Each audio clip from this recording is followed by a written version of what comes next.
Regardez l'ingratitude de l'homme. Hein. Regardez l'ingratitude de l'être humain.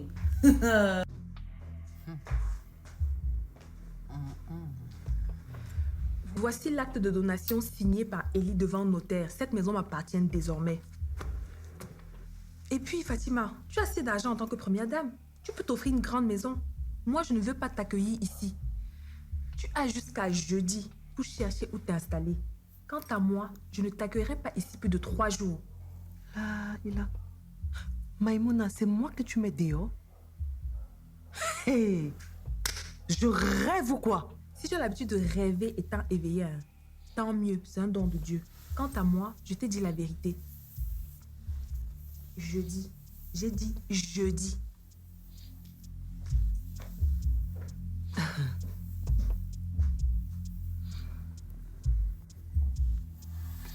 Genre, on parle de ta soeur, Fatima, Maïmouna, arrête un peu. On parle de ta soeur qui est dans la merde et elle a juste besoin d'un endroit où poser la tête un moment, on est d'accord. Et toi, tu lui dis, tu lui donnes pas plus de 3 jours chez toi. Et c'est la magie, maman.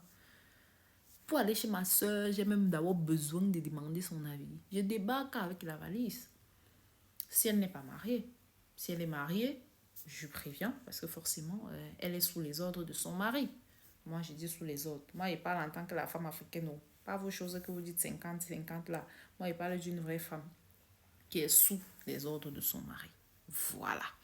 Accepter ou refuser, la femme, c'est l'homme le chef de famille. Là, jusqu'à là, on est d'accord. Bon, c'était pas le sujet. Donc, ta sœur, qui a tout fait pour toi. C'est vrai que Maïmouna a toujours montré qu'elle n'était pas... Enfin, elle avait un problème, bien qu'elle n'était pas le genre de sœur qu'il faut dans une famille.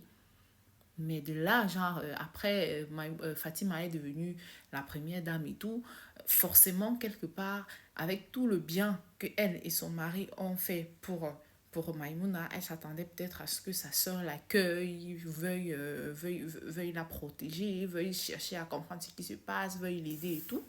Au contraire, sa sœur lui dit 3 jours et tu t'en vas. Et maman, franchement, non. Dans la vie, si. Quand tu fais du bien, fais seulement. Si tu fais du bien à quelqu'un, fais seulement. Parce que tu ne sais pas si la personne va te le rendre demain ou pas.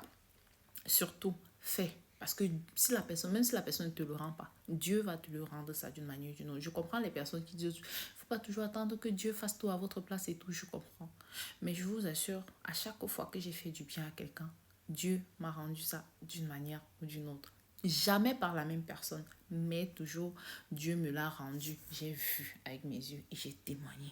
Voilà, sur ce, faites attention. La jalousie familiale est pire que le poison.